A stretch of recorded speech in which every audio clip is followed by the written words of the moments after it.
Uh, my slides are visible? Yes, they are visible. You can start. So let us start from the beginning.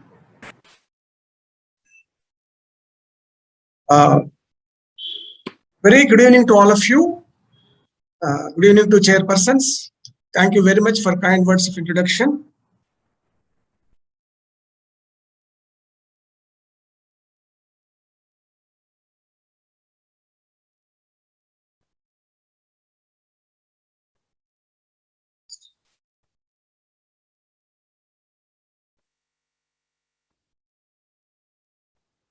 So at the outset, I would like to express my gratitude and thanks to the scientific committee. Today's my topic is primary prevention of type 2 diabetes mellitus. Now onwards, I'll just mention it as a diabetes. So, am I audible, sir? Shall I proceed? Yeah, you can proceed. You are audible, very much audible. Today's my overview is that one, introduction, goals of primary prevention of diabetes, identification of high-risk groups, levels of intervention, approaches, role of governmental and non-governmental agencies.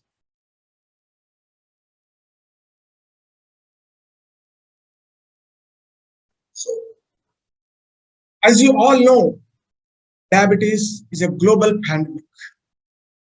According to IDF estimates, there are about 463 million diabetics in the whole world, and India is about 80 millions. And unfortunately, in India, diabetes occur a decade earlier. That means more exposure to hyperglycemia and chances of more long-term complications. And also unfortunate that the optimal blood sugar control is very poor in India.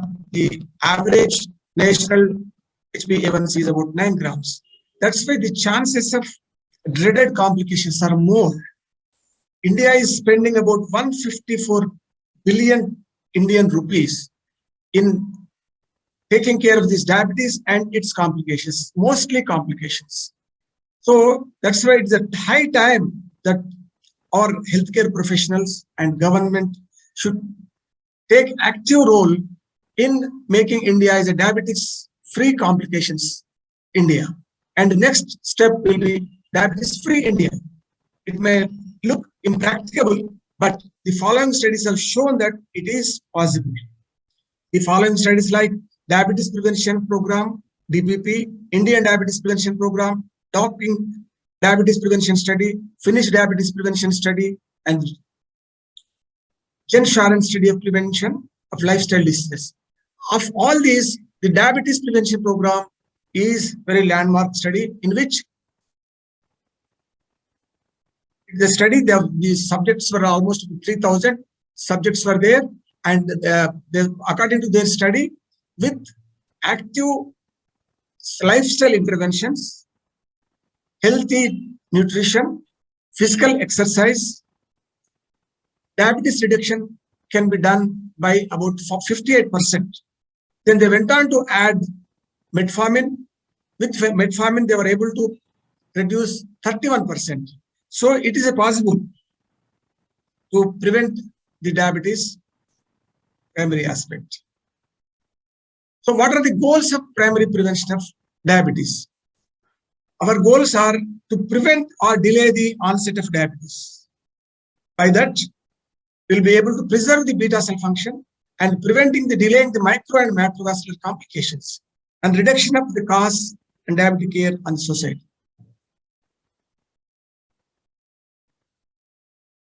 Now, to prevent the diabetes, first attempt is to identify the high-risk groups where we have to intervene actively.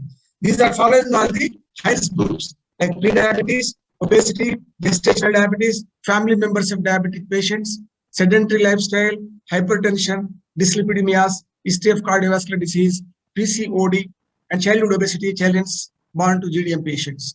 Of all these, pre-diabetes, obesity, gestational diabetes, family members of diabetes are high-risk groups where we can intervene actively by lifestyle interventions and we will be able to prevent the diabetes.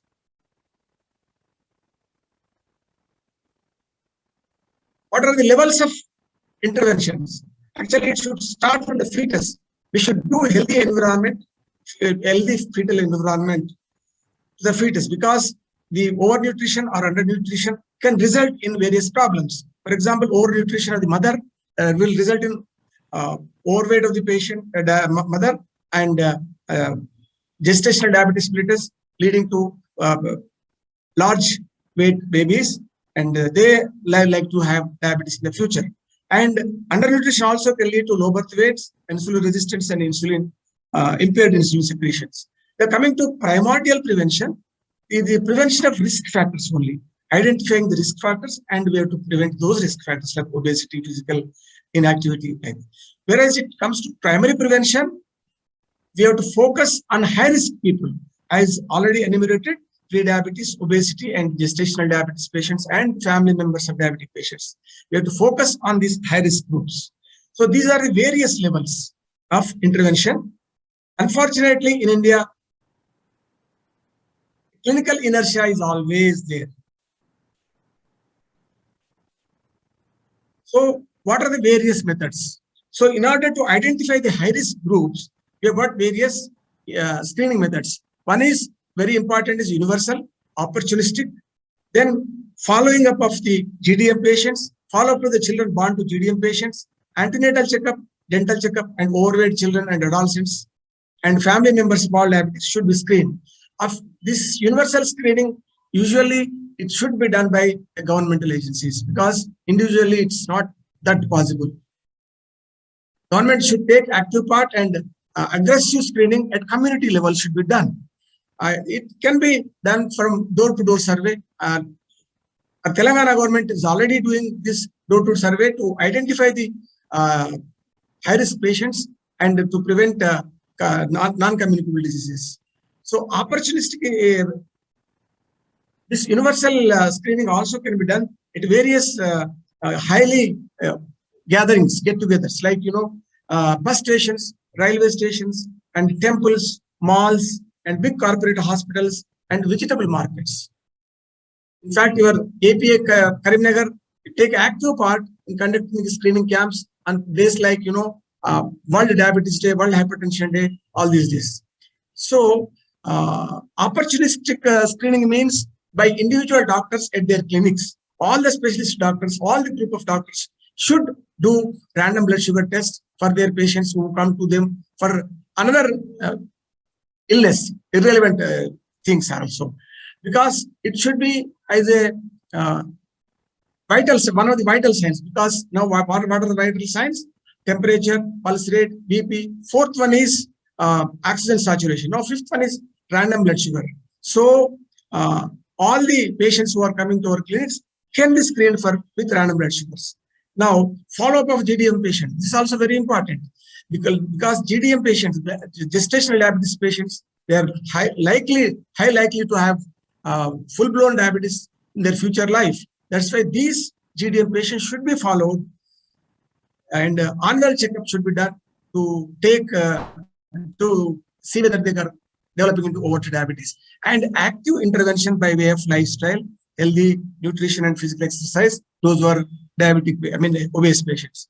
And the children who are born to GDM patients also should be screened, because they are usually prone for type 2 diabetes. Here in our town, we have got very good coordination between the gynecologists and our physicians. The gynecologist will inform us all the GDM patients to us, and we will make them into groups, WhatsApp groups, and we will follow them regularly and screen them every year, so to find out whether they are going into overt diabetes. Like antenatal checkup, dental checkups, overweight children and adolescents, and family members of all diabetic patients are also very important, because diabetes runs in families. That's why whenever a diabetic patient comes to your clinic, we have to follow the family members. We should request all the family members above 25 years. We should ask them to come and get this random blood sugar should be done. So as a gesture for this thing, we offer at our clinics that free random blood sugar will be done for all the family members of diabetic patients. This is the various methodology of screening. Now, what are the approaches? Now, we have identified the high-risk groups by various methodology of screenings. Now, how do you go ahead with the approach? First and foremost thing is that education, health education plays very important role. All our population should be aware of this, the gravity of the diabetes and the long-term complications. They should be made aware. So the comprehensive lifestyle management means healthy nutrition, physical activity, behavior modification, stress management, cessation of smoking and moderation of alcohol, sleep hygiene, high quality sleep for 6 to 8 hours, and bariatric surgery in overweight patients. Now let us look at few high-risk groups like prediabetes and obesity and GDM. As you know, prediabetes is a forerunner of the diabetes. All diabetic patients are preceded at the pre-diabetic stage. They are diagnosed when the patient's blood sugar, fasting blood sugar is between 100 to 125, and post-lunch blood sugar is between 140 to 199, and HbA1c is 5.7 to 6.4.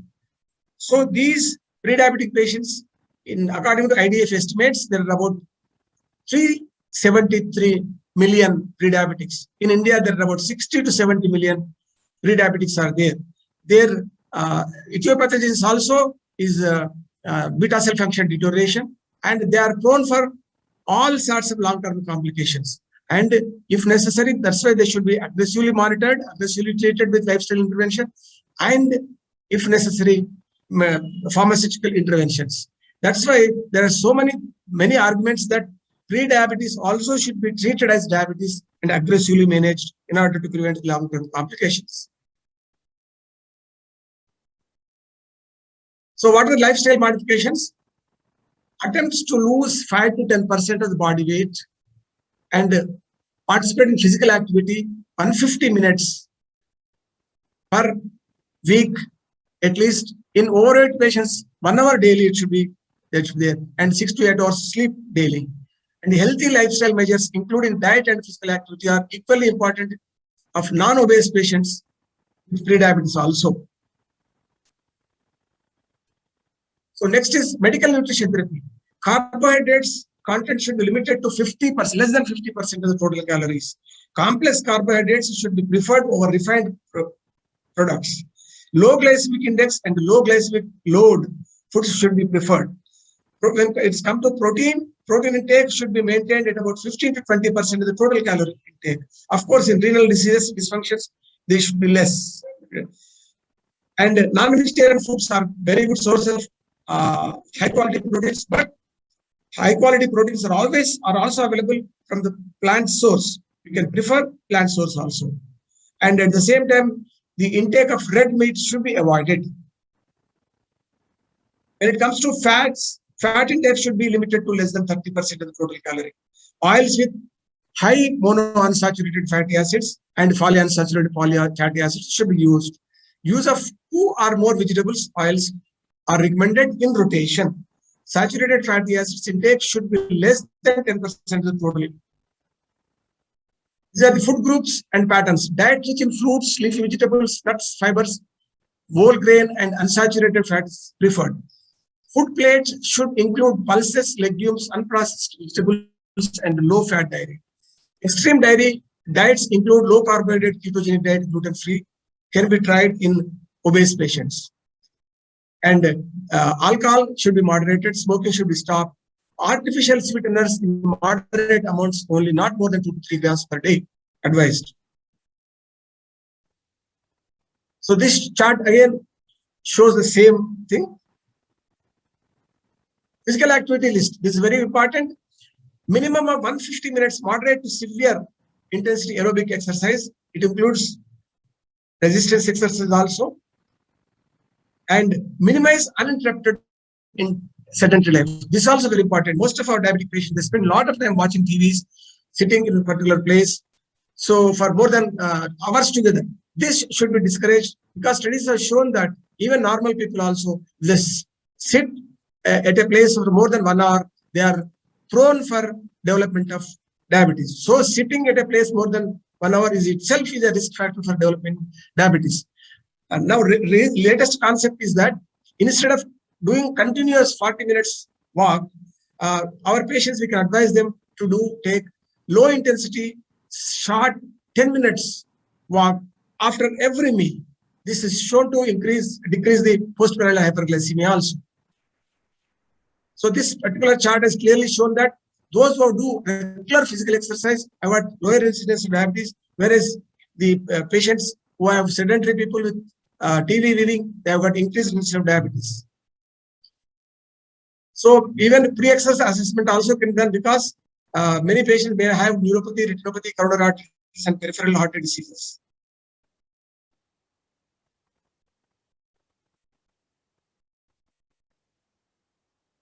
So these are all types of exercise they have described. Of course, everyone knows about it.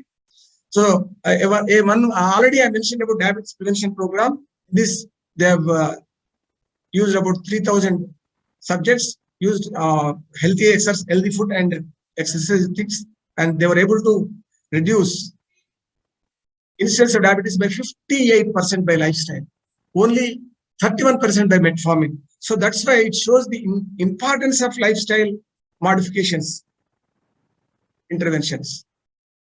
Even the ADA 2021 also has recommendations on primary prevention.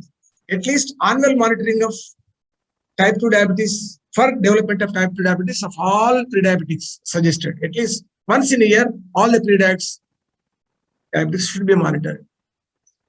So these pre-diabetic patients should be referred to an intensive lifestyle behavior change program modeled on the diabetes prevention program. And variety of eating patterns also advised by as already enumerated. So the DPP disease trial, intensive lifestyle intervention could reduce the risk of incidence of type 2 diabetes by 58% over 3 years. Again, according to this ADA recommendations, even pharmacological interventions also advised, particularly in the patients whose BMI is more than 35 kg/m and aged less than 60 years, and the woman with prior GDM. Metformin is a strongest evidence-based and demonstrated long-term safety as a pharmacological therapy for diabetes prevention. Now, another risk factor is obesity. Obesity is on the rise even in the developed countries like India. The main causes, of course, high consumption of calories, red and processed meat, refined grains, white rice, sugar, sweetened beverages, lower consumption of fruits, vegetables, whole grains and nuts, and eating more of unhealthy foods, and lower physical activity and high physical inactivity. This also, as enumerated, high physical inactivity is very important cause for the development of obesity. How are you going to manage? Of course, weight reduction is at most important. For the weight reduction, high protein diet, high fat, and low carbohydrate diet is ideal. And total calorie restriction up to 850 kilocalories per day for 3 to 5 months. That's keto diet or whatever it is there. So active physical exercise is very, very important. At least 1 hour per day, 5 days in a week is advised to reduce the weight. Drugs like Orlistat, SGLT2 inhibitors, GLP-1 receptor agonists like liraglutide and semaglutide, they play. And of course, finally, bariatric surgery. So now, another important thing is that GDM, gestational diabetes mellitus, as you know, the incidence of GDM is increasing. Right now, it's about 7 to 10% of all pregnancies are likely to have GDM. So, and these most of these diabetic patients can become normal after the delivery, but chances Dr. Rao, can I interrupt you? You can skip this part. This part, Dr. Rajput will take over. Yeah, I know. Yeah, and we are already running short of time. Yeah. So they should be monitored annually, and they should be taken care of. Now, most important role of governmental agencies and non-governmental NGOs. As recently we have seen, NGOs have taken a very important role in doing 1 million tests in a single day by RSSDI and Rotary Club has taken active part like that. And when it comes to governmental agencies, this is very important because mass community level screening should be done by the governmental agencies, and mass media campaign also education, community level education should be done, these things. So national prevention, it is a high time that national prevention of program for diabetes should be established by the government.